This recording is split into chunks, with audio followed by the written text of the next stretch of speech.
How?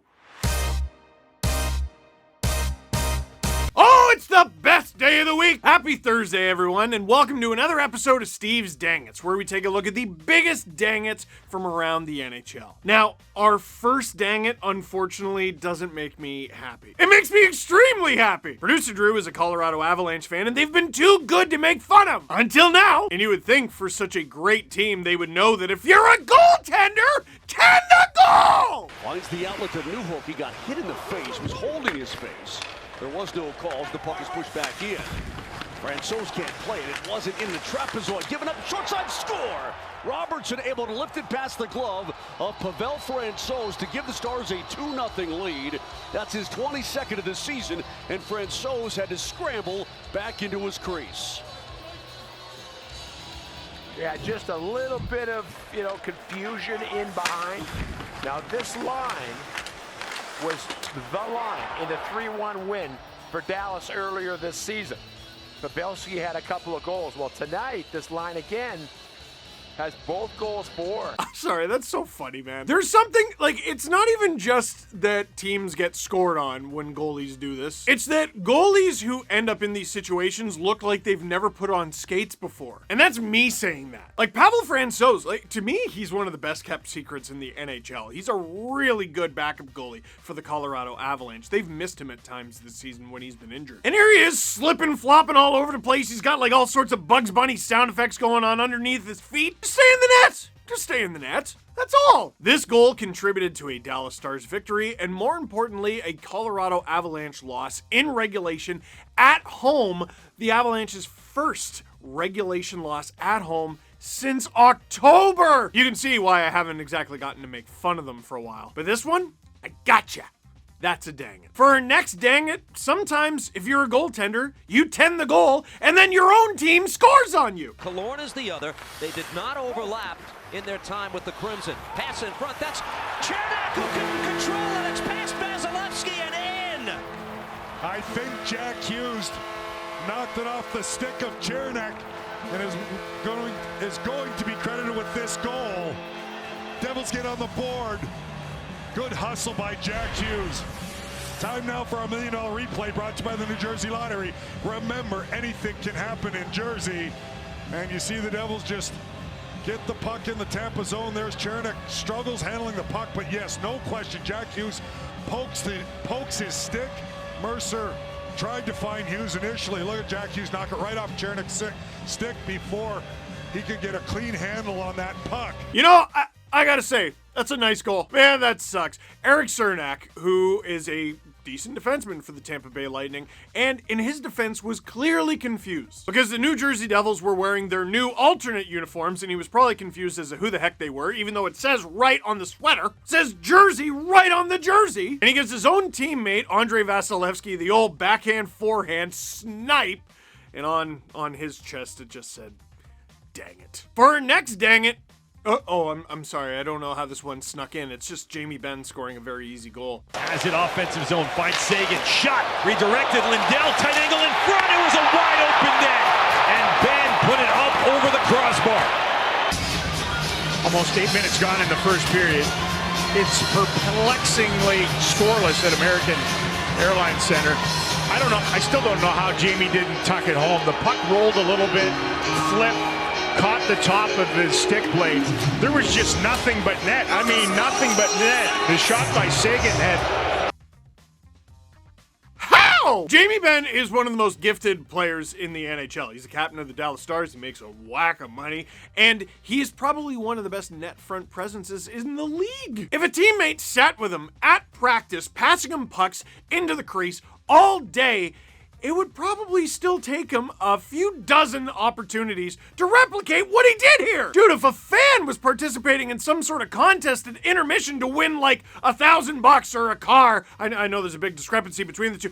Anyway, if a fan in an intermission contest missed the net from there, it would still be featured on Dang-Its. And I'd be talking about, so you think hockey's easy? Well, just look at this. See how he missed the net? NHL players make it look so easy. Somehow the captain of the Dallas Stars airmails this, and I'll never understand how. I would watch a 30 for 30, a scientific podcast about how on earth. Oh, Jamie, buddy. That's a dang it. For our next dang it, in Hat Picks earlier this week, we talked about the Carolina Hurricanes putting teams through a hurricane. That's what they do here, but the dang it edition. Keep a close eye on Aaron Ekblad, number 5, for the Florida Panthers. Another captain. How does this keep happening to captains? Face-off win for Florida, and a stick that gave way for Ekblad stopped the scoring chance. Hurricanes carrying back in. Pass left off for Slavin. Slavin weaving side of the net. They send it back to the front. Slavin's backhand popped off to the corner. Kept alive. Teravainen, he scores! Teuvo Teravainen with a whirling shot that got through Bobrovsky and opens the scoring here in the final minute of the period.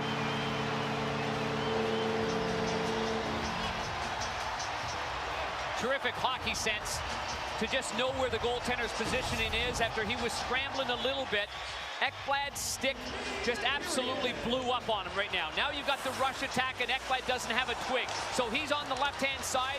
This one here, maybe a little reluctant by Aho to shoot the puck on the short side. Slavin keeps it alive, and it's this play here by Teravainen. This has no business going in the net.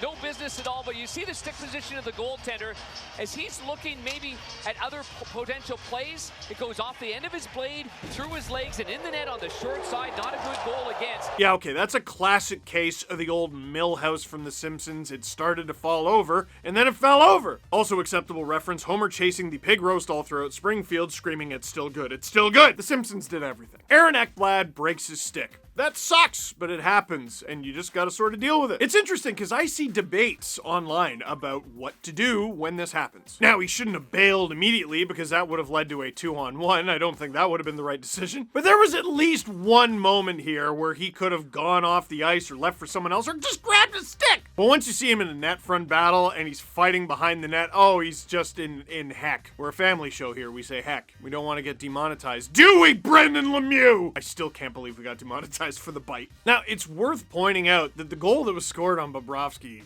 was a softie. Like, Teuvo Teravainen's great, but that can't go in. But it just goes to show you could be one of the biggest, baddest, most talented players in the entire NHL at your position, but without a stick, in most cases, you're just some guy. That's a dang it. For our next dang it, this is Evander Kane's return to San Jose. That should be a big game. And the Oilers start in a big way. They're outshooting the San Jose Sharks, and they're outscoring them 2-0. And Timo Meier helps his own team's fortunes go from bad to worse in about 3 seconds. Yes, we know the name of the holder now.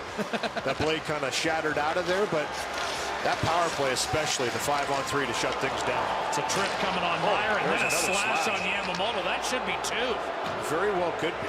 I mean, Meier reacted in a fury, and I think he's going to get 2 on McDavid for the trip and 2 for the slash on Yamamoto. Let's see.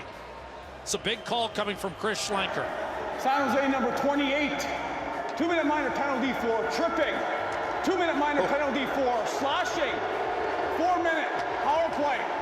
Well, Jack, bang on again, and for Timo Meier, that look says it all in the penalty box. You know when you screwed up in a 2-0 game, when you just go a little bit over, tries to kick that puck to himself, and then is just strong on the stick. Listen, that's by design. He knows it. Doesn't want him to get by him, but that slash on the stick afterwards, I mean, that's one they always call the Edmonton bench was up right away. Timo Meier gets called for 2 penalties in just a couple seconds because of course he should have. Why? First he takes the tripping call, the Oilers keep the puck, and because he's so upset about that, he has a slash. It's an enormous dang it for Timo Meier to put his team down 2 men just like that because he was upset. But I'm gonna say it's also a dang it that we don't see this all the time. Not that a guy like Meier took 2 penalties, that the refs don't call them! How many times have we seen a team take a penalty, the other team gets the puck, and then the team who took the penalty is just fighting for their lives, doing any and everything to get possession of the puck just to start the stupid penalty kill? It's lawless! You know how teams can get away with anything when they've got an empty net? Or when a team is on the penalty kill, the odds of them getting called for the 5-on-3 penalty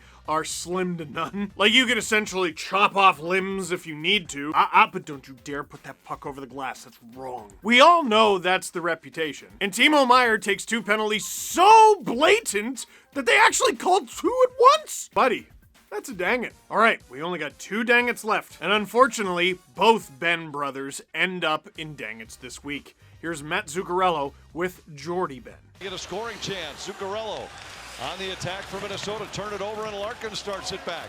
Larkin with Benn going down, he's in alone, and he scores! Jordie Benn lost an edge and went down. Dylan Larkin moves in alone against Kakkonen and has his 25th goal of the year. It's 1-0 Detroit. Well, unfortunate break for sure for Jordie Benn, but the Wild could do a better job taking care of the puck at the offensive blue line. Sider with a good gap just turns it over right there. That's Zuccarello. Then it's off to the races. Larkin, as Benn falls, just takes the middle of the ice. A little easy, but again, catch an edge. That stuff happens. And that's the man that you don't want it on his stick in that spot. Leading the Red Wings in goals. That's Larkin, their captain. They're on the board early. You know, if it makes you feel any better, I know I wouldn't have done any better. Matt Zuccarello, longtime veteran in the NHL, he turns the puck over in the offensive zone. You shouldn't do that, but of the places to turn it over, it's probably the safest. Then the puck goes to Dylan Larkin, who has been on fire recently. He's been fantastic. So Jordie Benn, all right, let's get ready. And Barso. Why was that where I went? I'm just going to say, we don't need to get creative when players fall. Like with hockey highlights or lowlights, sometimes I'll see, oh, he slipped on a bar of soap or he slipped on a banana peel. Ice! It's just ice. You don't need to think of other slippery things. He fell on the slipperiest thing. Anyway, Jordie Benn just sort of falls. Dylan Larkin just sort of scores, something he's been doing a lot of lately. And the Detroit Red Wings score. Sorry, Jordie. That's a dang it. And for our final dang it, the last time the Columbus Blue Jackets played the Calgary Flames, Flames got over 60 shots. But this time, the Columbus Blue Jackets score a beautiful one-timer on themselves! The regroup out at center, Rasmus Andersson right back on the attack. On the wing for Lindholm, back in front, and they score!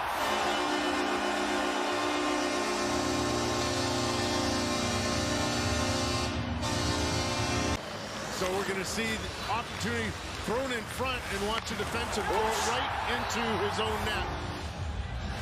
And it happens on occasion, but not very often to knock that cleanly. Well, at least he had a nice shot. He beat him nicely. What do you say? Else are you gonna say, What am I right? supposed to do with that? Well, I saw Anderson right there, and I didn't see him move his stick, and I thought, how did that go in? Andrew Peak. I guess you could say peak performance. Drew said it in the email. It's clever. It's funny. You're a funny man, Drew. I take back what I said about the Avalanche. Underrated part about this whole thing, the reactions. First, we have Andrew Peak, that's a tough one. He's just trying to get through it, and the home crowd is thrilled and cheering, and he does not play there. But I think my favorite reaction is Elvis Merzlikins, just turning around and giving him the disappointed goalie look. Just turning around in utter disbelief. You traitor! I've been betrayed. Peak performance, you. That's a dang it. So, that's all we got for dang it's this week. Did we miss any? Leave a comment in the comment box down below. But for now, that is it for this one. Thank you very much for watching. Click like if you like this video. Click subscribe if you really liked it. Tell all your friends. Stop scoring on your own goalie. Job's hard enough as it is.